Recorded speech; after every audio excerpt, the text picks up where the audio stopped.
Hello guys, എല്ലാവർക്കും പുതിയ വീഡിയോയിലേക്ക് സ്വാഗതം. അങ്ങനെ കുറേ നാൾക്ക് ശേഷമാണ് ഞാൻ വീഡിയോ ഇടുന്നതെന്ന് അറിയാം. അപ്പം ഇന്നത്തെ വീഡിയോ എന്ന് വെച്ചാൽ നമ്മൾ ഓൾറെഡി നമുക്കറിയാം നാട്ടിൽ നിന്നുള്ള റിക്രൂട്ട്മെൻറ്റ്സ് ഒക്കെ നല്ലപോലെ കുറഞ്ഞിരിക്കുവാണ്. റിക്രൂട്ട്മെൻറ്റ്സ് ഉണ്ടെങ്കിൽ തന്നെ കൂടുതലും പ്രൈവറ്റ് നഴ്സിംഗ് ഹോംസിലേക്കാണ് റിക്രൂട്ട്മെൻറ്റ്സ് വരുന്നത്. അപ്പോൾ നമ്മൾ നാട്ടിൽ വർക്ക് ചെയ്ത നഴ്സുമാരെല്ലാം നഴ്സിംഗ് ഹോമിലേക്ക് വരുമ്പോൾ നല്ലൊരു ചേഞ്ചാണ് കാണുന്നത്. കാരണം നമ്മുടെ ഒരു ആദ്യമായിട്ടുള്ളൊരു എക്സ്പീരിയൻസ് ആയിരിക്കും നഴ്സിംഗ് ഹോംസിൽ വർക്ക് ചെയ്യുന്നതെന്ന് പറഞ്ഞാൽ. അപ്പോൾ എങ്ങനെയാണ് നഴ്സിംഗ് ഹോംസിൽ വർക്ക്, എന്തൊക്കെയാണ് അവിടുത്തെ എക്സ്പീരിയൻസസ്, എന്തൊക്കെയാണ് നാട്ടിൽ നിന്ന് വരും നമ്മൾ നഴ്സസ് ഫേസ് ചെയ്യാൻ പോകുന്ന ഒരു നഴ്സിംഗ് ഹോംസിൽ എല്ലാം കൂടി ചെയ്തിട്ടുള്ള ചെറിയൊരു ഷോർട്ട് വീഡിയോ ആണ്. അപ്പോൾ ആദ്യമായിട്ടാണ് നിങ്ങൾ ഈ ചാനൽ കാണണമെങ്കിൽ ഡു സബ്സ്ക്രൈബ്, വീഡിയോ ഇഷ്ടപ്പെടണമെങ്കിൽ ഡു ലൈക്ക് ആൻഡ് കമൻറ്റ്. അതോടൊപ്പം തന്നെ നിങ്ങളുടെ എല്ലാ നഴ്സസ് ഫ്രണ്ട്സിനും ഈ വീഡിയോ ഷെയർ ചെയ്ത് കൊടുക്കുക. അപ്പോൾ നമുക്ക് നേരെ വീഡിയോയിലേക്ക് പോകാം. അതോടൊപ്പം തന്നെ അയർലൻഡിലേക്ക് നഴ്സായിട്ട് വരാൻ നോക്കി നിൽക്കുന്നവരാണോ നിങ്ങൾ? അങ്ങനെയാണെന്നുണ്ടെങ്കിൽ നിങ്ങൾക്ക് വേണ്ടിയുള്ള നല്ലൊരു ഗുഡ് ന്യൂസ് ഞാൻ ഈ വീഡിയോ ലാസ്റ്റ് പറയും. അപ്പോൾ do watch the video till the last. നമുക്കിത് നേരെ നഴ്സിംഗ് ഹോംസ്, എന്താണ് നഴ്സിംഗ് ഹോംസ്, എങ്ങനെയാണ് അവിടുത്തെ വർക്കിംഗ്, എന്തൊക്കെയാണ് അവിടുത്തെ പ്രൊസീജിയേഴ്സും അല്ലെങ്കിൽ എക്സ്പീരിയൻസും, എന്തൊക്കെയാണ് അവിടുത്തെ കെയർസ്, അവിടുത്തെ ഓണർഷിപ്സ് ആരൊക്കെയുണ്ട്, എല്ലാത്തിനെയും പറ്റി നമുക്ക് മനസ്സിലാക്കാം. അപ്പോൾ നഴ്സിംഗ് ഹോംസിനെ പറ്റി പറയുവാണെങ്കിൽ രണ്ട് കൈൻഡ് ഓഫ് നഴ്സിംഗ് ഹോംസ് ഉണ്ട്. ഒരെണ്ണം പ്രൈവറ്റും ഒരെണ്ണം ഗവൺമെൻറ് ഓർഗനൈസ്ഡും. പ്രൈവറ്റ് നഴ്സിംഗ് ഹോംസിലേക്കാണ് കൂടുതലും നഴ്സുമാരെ ഔട്ട്സൈഡ് യൂറോപ്പിൽ നിന്ന് റിക്രൂട്ട് ചെയ്യുന്നത്. ഗവൺമെൻറ് നഴ്സിംഗ് ഹോംസിൽ ഇവിടെ അയർലൻഡിലും അല്ലെങ്കിൽ യൂറോപ്പിലുള്ള ആൾക്കാരെയാണ് കൂടുതലും റിക്രൂട്ട് ചെയ്യുന്നത്. അതോടൊപ്പം തന്നെ ഇപ്പോൾ റിക്രൂട്ട്മെൻറ്റ്സ് അങ്ങനെ നടക്കാറില്ല. പക്ഷേ ഇപ്പോഴും റിക്രൂട്ട്മെൻറ്റ്സ് നടക്കുന്നുണ്ടെന്നുണ്ടെങ്കിൽ അത് കൂടുതലും പ്രൈവറ്റ് നഴ്സിംഗ് ഹോംസിലേക്കാണ് ഇവർ റിക്രൂട്ട് ചെയ്യുന്നത്. ഇപ്പോൾ പ്രൈവറ്റ് നഴ്സിംഗ് ഹോംസ് എന്നൊക്കെ വരുന്ന ഒരു പ്രൈവറ്റ് കമ്പനിയുടെ അണ്ടറിലാണ് ഈ നഴ്സിംഗ് ഹോംസ് എല്ലാം വർക്ക് ചെയ്യുന്നത്. അത് ഗവൺമെൻറ്റിൽ രജിസ്റ്റേഡ് ആയിരിക്കും, പക്ഷേ ഗവൺമെൻറ് അല്ല ഇതിൻ്റെ ഫണ്ടും കാര്യങ്ങളെല്ലാം കൊടുക്കുന്നത്. ഒരു പ്രൈവറ്റ് കമ്പനി അല്ലെങ്കിൽ പ്രൈവറ്റ് ഇൻഡിവിജ്വലിൻ്റെ അണ്ടറിലാണ് ഈ ഓരോ നഴ്സിംഗ് ഹോംസും ഉള്ളത്. അപ്പോൾ ഈ ഓരോ പ്രൈവറ്റ് കമ്പനിക്കും പല പല നഴ്സിംഗ് ഹോംസ് ഉണ്ടാകും ഓരോ കൗണ്ടിയിലായിട്ട്. അപ്പോൾ ആ കൗണ്ടിയിലേക്ക് ആൾക്കാരെ അല്ലെങ്കിൽ നഴ്സുമാരെ റിക്രൂട്ട് ചെയ്യുന്നതാണ് കൂടുതലും പ്രൈവറ്റ് നഴ്സിംഗ് ഹോംസ് ചെയ്യുന്നത്. ഇനിയിപ്പോൾ നഴ്സിംഗ് ഹോമിൽ എന്താണ്? ഇപ്പോൾ നഴ്സിംഗ് ഹോംസിൽ പല കൈൻഡ് ഓഫ് നഴ്സിംഗ് ഹോംസ് ഉണ്ട്. ഒരെണ്ണം ഡിമെൻഷ്യ കെയർ നഴ്സിംഗ് ഹോംസ് ആവാം, അല്ലെങ്കിൽ റെസ്പൈറ്റ് കെയർ നഴ്സിംഗ് ഹോം ആവാം, അല്ലെങ്കിൽ ലോങ് ടേം നഴ്സിംഗ് ഹോംസ് ആവാം. അപ്പോൾ ഓരോ നഴ്സിംഗ് ഹോമിലും ഓരോ കൈൻഡ് ഓഫ് ആൾക്കാരെയാണ് ഇവർ അപ്പോയിൻറ്റ് ചെയ്യുന്നത് വെച്ചാൽ ഓരോ കൈൻഡ് ഓഫ് ആൾക്കാരെയാണ് ഇവർ അഡ്മിറ്റ് ചെയ്യുന്നത്. ഇപ്പോൾ ഫോർ എക്സാമ്പിൾ റെസ്പൈറ്റ് എന്ന് പറയുകയാണെങ്കിൽ ഷോർട്ട് ടൈമിൽ ആൾക്കാർ ഇപ്പോൾ ഏതെങ്കിലും ഹോസ്പിറ്റലിൽ സർജറി ഒക്കെ കഴിഞ്ഞ് കുറച്ച് കെയർ കിട്ടണം, വീട്ടിലുള്ളവർക്ക് ഇവരെ നോക്കാൻ പറ്റത്തില്ല, ഇവർക്ക് സ്ഥിരമായിട്ട് ഡ്രസ്സിങ് വേണം, അല്ലെങ്കിൽ കറക്റ്റ് ടൈമിൽ മെഡിസിൻ കിട്ടണം, അതോടൊപ്പം തന്നെ ഫിസിയോ ചെയ്യണം. അപ്പം അങ്ങനെ എന്തെങ്കിലും സാഹചര്യം ഉള്ളപ്പോൾ വീട്ടിലുള്ളവർക്ക് ഇവരെ നോക്കാനുള്ള കഷ്ടപ്പാട് മൂലം അവരൊരു 2-3 ആഴ്ച റെസ്പൈറ്റ് കെയറിന് നമ്മൾ നഴ്സിംഗ് ഹോമിൽ കൊണ്ടുപോയിടും. അതിനാണ് നമ്മൾ റെസ്പൈറ്റ് കെയർ എന്ന് പറയുന്നത്. അല്ലാണ്ടുള്ളവരാണ് നമുക്ക് ലോങ് ടേം ആൾക്കാരുണ്ട്. ഫോർ എക്സാമ്പിൾ ഇപ്പോൾ അവർ വീട്ടിൽ ഒറ്റയ്ക്ക്, അവരുടെ വൈഫ് മരിച്ചുപോയി അല്ലെങ്കിൽ അവരുടെ ഹസ്ബൻഡ്സ് മരിച്ചുപോയി, ആ ആളെ നോക്കാൻ ആളില്ല, മക്കളാണ് വേറെ സ്ഥലത്താണ്, ഇനിയിപ്പോൾ അവരുടെ ജീവിതകാലം മൊത്തം അവിടെ നോക്കാൻ ആരും ഇല്ല എന്നുണ്ടെങ്കിൽ ലോങ് ടേമിന് അവരെ നമ്മൾ നഴ്സിംഗ് ഹോമിൽ കൊണ്ടുപോയിടുന്നു. അപ്പം അന്ന് തൊട്ട് അവരുടെ വീട് എന്ന് പറയുന്നത് ആ നഴ്സിംഗ് ഹോമാണ്.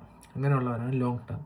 അല്ലെങ്കിൽ ഡിമെൻഷ്യ പേഷ്യൻസ് ആണ്. ഇപ്പോൾ ഫോർ എക്സാമ്പിൾ എന്തെങ്കിലും കോഗ്നിറ്റീവ് ഇമ്പയർമെൻറ്റ് അല്ലെങ്കിൽ അത് റിലേറ്റഡ് ആയിട്ട് പ്രോബ്ലംസ് ഉള്ളവരെയും ടേക്ക് കെയർ ചെയ്യാൻ പാടായിരിക്കും വീട്ടിലൊറ്റയ്ക്ക്.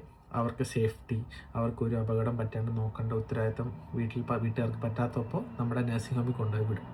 അങ്ങനെയുള്ളവർ നമ്മുടെ നഴ്സിംഗ് ഹോമിലുണ്ടാവും. പിന്നെയുള്ള കൈൻഡ് ഓഫ് ആൾക്കാരെന്ന് പറയുന്നത് പാലിയേറ്റീവ് ആണ്. ലൈക്ക് ഒരു എൻഡ് ഓഫ് ലൈഫിൽ എത്തിയിരിക്കുന്നവർ എന്ന് വെച്ചാൽ ഇനിയിപ്പോൾ ഒരു പ്രൊസീജിയർ, ഓരോ മെഡിക്കൽ പ്രൊസീജിയർ ഒന്നും ചെയ്യാനില്ല, അവർക്ക് മാക്സിമം കംഫോർട്ടും പെയിൻ റിലീഫും കൊടുത്ത് അവരെ നല്ലൊരു എൻഡ് ഓഫ് ലൈഫിലേക്ക് കൊണ്ടുപോവുക എന്ന് പറയുന്ന ഒരു സ്റ്റേജ് വന്നിരിക്കുന്നവരും ഉണ്ട്. അങ്ങനത്തെ ഉള്ളവർ നമ്മുടെ നഴ്സിംഗ് ഹോമിലുണ്ട്. അപ്പം ഇങ്ങനെ പല കൈൻഡ് ഓഫ് ആൾക്കാർ സ്റ്റേ ചെയ്യുന്ന ഒരു ബിൽഡിംഗ് അല്ലെങ്കിൽ ഒരു സ്ഥലമാണ് ഈ നഴ്സിംഗ് ഹോം. ലൈക്ക് നമ്മൾ കൂടുതലും അവരുടെ കെയർ, അവരുടെ കംഫോർട്ട്, അവരുടെ ഡെയിലി ആക്ടിവിറ്റീസ്, അവരുടെ സേഫ്റ്റി, അവർക്കൊരു പ്രോബ്ലം ഇല്ലാണ്ട് അവരുടെ സ്വന്തം വീട്ടിൽ നിൽക്കുക എന്ന് അവരെ മനസ്സിലാക്കിക്കൊണ്ട് അവരെ കെയർ ചെയ്യുന്ന ഒരു സ്ഥലമാണ് ഈ നഴ്സിംഗ് ഹോം എന്ന് പറയുന്നത്.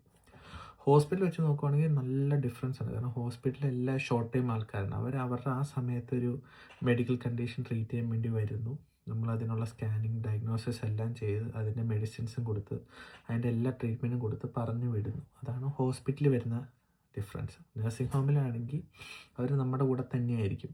അവരുടെ ഡെയിലി ടാബ്ലറ്റ്സ്, അവർക്ക് ഡെയിലി വേണ്ട പ്രൊസീജിയേഴ്സ്, അവരുടെ ഡെയിലി GP വിസിറ്റ് എന്ന് വെച്ചാൽ ഡെയിലി ഡോക്ടർ വിസിറ്റ്, അവർക്ക് വേണ്ട ഫിസിയോതെറാപ്പീസ് എല്ലാം പ്രൊവൈഡ് ചെയ്യുന്ന ഒരു സ്ഥലം. അവർ വേറെ എങ്ങും പോകണ്ട, എല്ലാ സാധനങ്ങളും അവർ നിൽക്കുന്ന നഴ്സിംഗ് ഹോമിൽ കൊടുക്കുന്ന ഒരു സർവീസ് അല്ലെങ്കിൽ കൊടുക്കുന്ന ഒരു സ്ഥലത്തെയാണ് നമ്മൾ നഴ്സിംഗ് ഹോം എന്ന് വിളിക്കുന്നത്. അപ്പോൾ ഈ നഴ്സിംഗ് ഹോംസിൽ നമ്മൾ നഴ്സുമാരുടെ റെസ്പോൺസിബിലിറ്റീസ് എന്താ, നമ്മുടെ ഡ്യൂട്ടീസ് എന്തൊക്കെയാണ്, അതോടൊപ്പം നഴ്സിംഗ് ഹോമിൽ ആരൊക്കെയാണ് വർക്ക് ചെയ്യുന്നത് എന്നുള്ള കാര്യങ്ങളും കൂടി ഞാൻ പറഞ്ഞുതരാം. നഴ്സിംഗ് ഹോമിൽ നഴ്സസിൻ്റെ റെസ്പോൺസിബിലിറ്റീസ് എന്ന് പറയുമ്പോൾ സെയിം ഒരു ഹോസ്പിറ്റലിലെ മെഡിക്കൽ വാർഡ് അല്ലെങ്കിൽ സൈക്കാട്രി വാർഡിൽ നമ്മൾ എന്തൊക്കെ ചെയ്യുന്നു അതുപോലെയൊക്കെ തന്നെ ഡെയിലി മോണിറ്ററിങ് ഓഫ് വൈറ്റൽസ്, അവരുടെ ഡെയിലി ടാബ്ലറ്റ്സ്, അവർക്ക് ഡെയിലി എന്തെങ്കിലും പ്രൊസീജിയറോ ഡ്രസ്സിങ്ങോ അങ്ങനെ എന്തെങ്കിലും അത് അവരുടെ ഡെയിലി ആക്ടിവിറ്റീസ് മോണിറ്റർ ചെയ്യുക, എന്തെങ്കിലും ചേഞ്ചസ് വരുന്നുണ്ടോ അങ്ങനത്തെ കാര്യങ്ങളെല്ലാം അവരുടെ കൊഗ്നിഷൻ എന്ന് അസസ് ചെയ്യുക, ഓരോ അസസ്മെൻറ്റ്സ്, അവരുടെ മസ്റ്റ്, അവരുടെ ന്യൂട്രീഷൻ, അവരുടെ വെയിറ്റ്, അങ്ങനത്തെ എല്ലാ അസസ്മെൻറ്റ്സും ചേരുന്ന നമ്മൾ നഴ്സിങ്ങിൽ പഠിച്ചിട്ടുള്ള എല്ലാ ഒരു കാര്യങ്ങൾ ചേർത്ത് വരുന്ന കാര്യങ്ങളുണ്ട് നഴ്സിംഗ് ഹോമിൽ.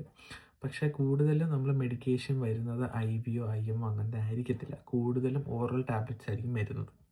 ഈ IV ഇൻട്രാവീനസ് മെഡിക്കേഷൻസ്, ഇൻട്രാമസ്കുലർ മെഡിക്കേഷൻസും കൂടുതലും നമ്മൾ കാണുന്നത് പാലിയേറ്റീവ് കെയറിലുള്ള റെസിഡൻസിനായിരിക്കും കൂടുതലും. പക്ഷെ അല്ലാണ്ട് വരുവാണെങ്കിൽ കൂടുതലും ഓറൽ ടാബ്ലറ്റ്സ് ആയിരിക്കും. അതോടൊപ്പം തന്നെ നമ്മുടെ കൂടെ ഉള്ള റെസിഡൻസ് കൂടുതലും ചിലപ്പോൾ ഇൻഡിപെൻഡൻ്റ് ആവും. ലൈക്ക് അവരെ ഒന്ന് സപ്പോർട്ട് ചെയ്ത് വിട്ടാൽ മതി അവരുടെ ഡെയിലി ആക്ടിവിറ്റീസിന്. അവർ നോർമലി നടക്കും, നോർമലി ഡ്രസ്സ് മാറും, നോർമലി കുളിക്കും, ജസ്റ്റ് അവരെ ഒന്ന് സപ്പോർട്ട് ചെയ്ത് വിട്ടാൽ മതി. അത് ഇൻഡിപെൻഡൻ്റ് ആൾക്കാർ. അല്ലാണ്ട് ഡിപ്പെൻഡൻ്റ് ആൾക്കാരും ഉണ്ട്, ലൈക്ക് അവർക്ക് ചെയ്യാൻ സഹായം വേണം. അപ്പോൾ അങ്ങനെയുള്ള കാര്യങ്ങളൊക്കെ. പക്ഷെ ഇത് കൂടുതലും നമ്മളല്ല ചെയ്യേണ്ട, നേഴ്സസ് അല്ല.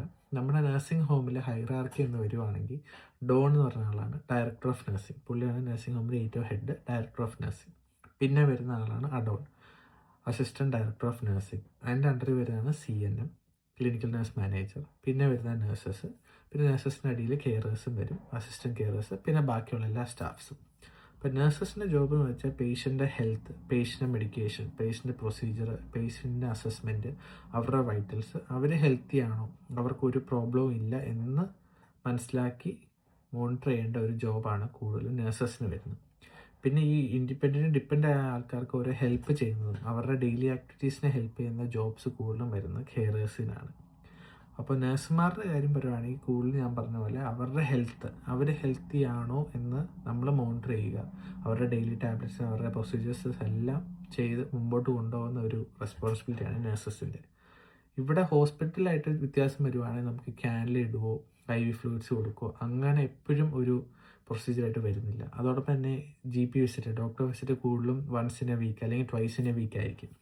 അപ്പോൾ ആ വീക്കിൽ ആ ഒരു റെസ്റ്റിന് എന്തെങ്കിലും പ്രോബ്ലം ഉണ്ടെങ്കിൽ നമ്മളത് എഴുതി വെച്ച് ഡോക്ടർ വരുന്ന ഡേയിൽ നമ്മളത് ഡോക്ടറെ അടുത്ത് എക്സ്പ്ലെയിൻ ചെയ്യുമ്പോൾ ഡോക്ടർ വന്ന് റെസ്റ്റിന് വേണ്ടി മീറ്റ് ചെയ്ത് ആ റെസ്റ്റിന് വേണ്ട മെഡിക്കേഷൻ ചേഞ്ചോ എന്തെങ്കിലും എക്സ്ട്രാ മെഡിക്കേഷൻസ് ആഡ് ചെയ്യണ്ടോ എല്ലാം നമ്മൾ ഡോക്ടറെ ആഡ് ചെയ്യും. അല്ലാണ്ട് എന്തെങ്കിലും എമർജൻസി, ഡോക്ടർ ഇല്ലാത്ത സമയത്ത് എന്തെങ്കിലും എമർജൻസി വരുവാണെങ്കിൽ നമുക്ക് ഡയറക്റ്റിൽ ഒരു ആംബുലൻസ് വിളിച്ച് നമ്മുടെ അടുത്തുള്ള ഹോസ്പിറ്റലിലേക്ക് സെൻഡ് ചെയ്യാനും പറ്റും. അപ്പോൾ അങ്ങനത്തെ കുറച്ച് റെസ്പോൺസിബിലിറ്റീസാണ് കൂടുതൽ നഴ്സസിന് ഒരു നഴ്സിംഗ് ഹോമിൽ വരുന്നത്. അപ്പോൾ ഇത് കേൾക്കുമ്പോൾ നിങ്ങൾ നഴ്സുമാർ ഓർക്കും ദൈവം ഇത്ര ജോലിയുള്ളോ, നഴ്സിംഗ് ഹോം ഇത്ര എളുപ്പമാണോ? എളുപ്പമൊന്നുമല്ല. ഇതിപ്പോൾ ഞാൻ പറഞ്ഞതേ ഉള്ളൂ. പക്ഷേ നമുക്ക് ഒരു ഒറ്റ നഴ്സിൻ്റെ അണ്ടറിൽ ഒരു 23 റെസിഡൻസ് ആയിരിക്കും ഉള്ളത്. അത് നിങ്ങൾ ഓർക്കണം. അപ്പോൾ ഒരു ഫ്ലോറിൽ 23 റെസിഡൻസ് ആയിരിക്കും ഉള്ളത്. ആ 23 റെസിഡൻസും ഒറ്റ നഴ്സിൻ്റെ അണ്ടറിലായിരിക്കും. അന്ന് ചിലപ്പോൾ ഒരു നഴ്സും 5 or 6 കെയറേഴ്സോ കാണും.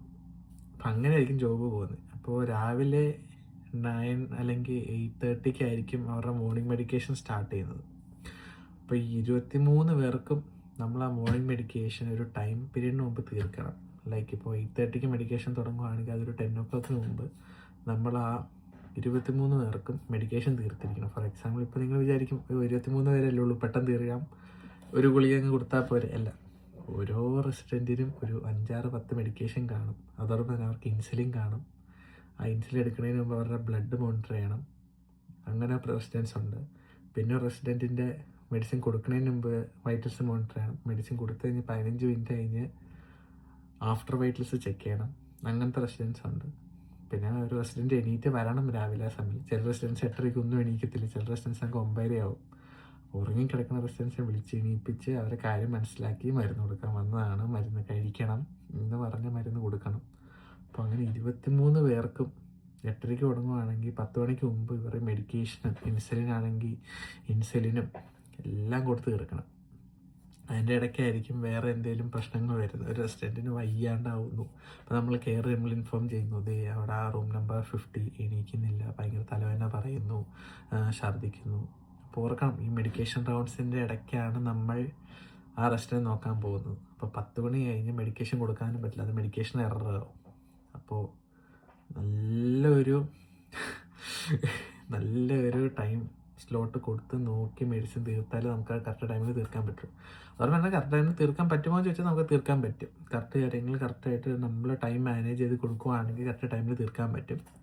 അല്ലാണ്ട് വേറെ എന്തെങ്കിലും ടൈമിൽ പ്രശ്നമായി പോയാൽ നല്ല പാടാണ്. അപ്പോൾ നിങ്ങൾ വിചാരിക്കുമോ ഇത്രേ ഉള്ളൂ വൈറ്റൽസ് നോക്കിയാൽ മതി അതായതെന്നൊക്കെ. പക്ഷേ നഴ്സസിൻ്റെ ജോബ് നഴ്സിംഗ് ഹോമിൽ ഇച്ചിരി പാടാണ്. അതോടൊപ്പം തന്നെ ഈ മെഡിസിൻ്റെ കേസ് ഒരു വീട് അല്ലാണ്ട് അസസ്മെൻറ്റ്സ് തന്നെ കുറേ ഉണ്ട്. മസ്റ്റ്, ഫോൾ, ഓറൽ, അങ്ങനത്തെ കുറേ കൈൻഡ് ഓഫ് അസസ്മെൻ്റ് ഉണ്ട് ഓരോ റെസിഡൻസിനും. ഇപ്പോൾ എല്ലാ റെസിഡൻസും ഇപ്പോൾ മൊബൈലാണ്, എല്ലാ റെസിഡൻസും ഇൻഡിപെൻഡൻ്റ് ആണെന്ന് പറയാൻ പറ്റില്ല. കുറേ ബെഡ് റെഡ് റെസിഡൻസ് ഉണ്ട്, കുറേ വീൽ ചെയർ റെസിഡൻസ് ഉണ്ട്, കുറേ ഹോസ്റ്റ് റെസിഡൻസ് ഉണ്ട്. അപ്പോൾ ഇങ്ങനത്തെ റെസിഡൻസിൻ്റെ ഓരോ അസസ്മെൻറ്റ് ചെയ്യാൻ നല്ല പാടാണ്. കാരണം ചിലരുടെ വെയിറ്റ് വേണം, ചിലരുടെ ഡെയിലി ഹൈറ്റ് വേണം. അപ്പോൾ അങ്ങനെയൊക്കെ നോക്കുവാണെങ്കിൽ നമുക്ക് ഹെൽപ്പ് ചെയ്യാൻ ആൾക്കാരുണ്ട്. പക്ഷേ ഇന്ന് നമ്മൾ മുമ്പോട്ട് ഇട്ട് ചെയ്യേണ്ട ഉത്തരവാദിത്തം നമ്മുടെ നഴ്സുമാരുടെ തന്നെയാണ്.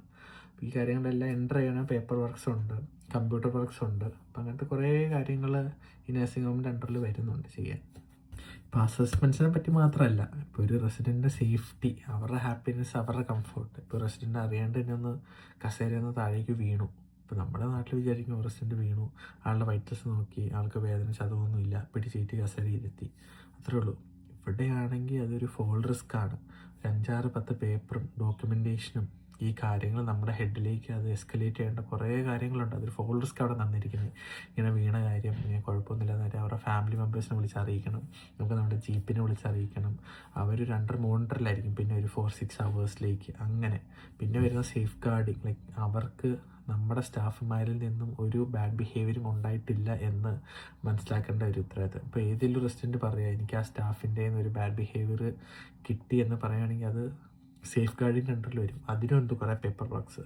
അങ്ങനെ കുറേ പേപ്പർ വർക്ക്സ് വരുന്നൊരു കാര്യമാണ്. അപ്പോൾ അവരുടെ സേഫ്റ്റി, അവരുടെ കംഫർട്ട്, അവരുടെ സന്തോഷം, അതാണ് മെയിനായിട്ട് ഇമ്പോർട്ടൻ്റ് ആയിട്ട് നമ്മൾ നോക്കേണ്ടത്. അത് മെയിൻറ്റെയിൻ ചെയ്യേണ്ടതും നമ്മുടെ നഴ്സുമാരുടെ റെസ്പോൺസിബിലിറ്റിയാണ്. അത് ഈ കാര്യങ്ങൾ നമ്മുടെ നഴ്സുമാരുടെ കാര്യം മാത്രമല്ല, എല്ലാ സ്റ്റാഫുമാരെയും. ഇപ്പോൾ സ്റ്റാഫ് എന്ന് പറയുകയാണെങ്കിൽ അവിടെ നമുക്ക് നഴ്സസ് ഉണ്ട്, കെയറേഴ്സ് ഉണ്ട്. ഞാൻ പറഞ്ഞില്ല, അഡോൺ, CNM, പിന്നെ കിച്ചണിലെ സ്റ്റാഫ്മാരാണ്. കാരണം ഫുഡെല്ലാം അവർക്ക് അവരുടെ ഹോംലി ഫുഡ്സാണ്. നമ്മൾ ഡെയിലി ഫ്രഷ് ഫുഡ് കുക്ക് ചെയ്ത് കൊടുക്കുകയാണ്. അവരുടെ ബ്രേക്ക്ഫാസ്റ്റ് ആണെങ്കിലും അവരുടെ ലഞ്ചാണ്, അവരുടെ ഡിന്നറാണ്. അതും നമ്മുടെ റെസിഡൻസിന് ഇഷ്ടമുള്ള കൈൻഡ് ഓഫ് ഫുഡ്സ് ആയിരിക്കും നമ്മൾ കിച്ചണിൽ നിന്ന് കുക്ക് ചെയ്ത് കൊടുക്കുന്നത്.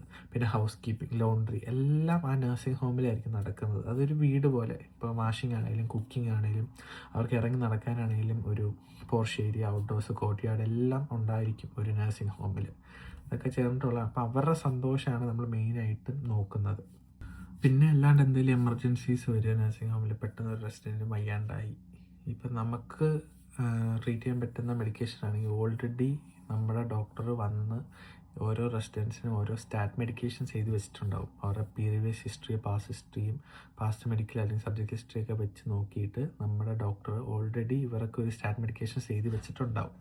അപ്പോൾ ഓൾറെഡി അങ്ങനെ എന്തെങ്കിലും റെസിഡൻറ്റ് വയ്യാണ്ടാവുകയാണെങ്കിൽ നമ്മൾ ഈ സ്റ്റാർട്ട് മെഡിക്കേഷൻസ് നോക്കിയിട്ട് PRN മെഡിക്കേഷൻ എന്തെങ്കിലും ഫസ്റ്റ് കൊടുക്കും.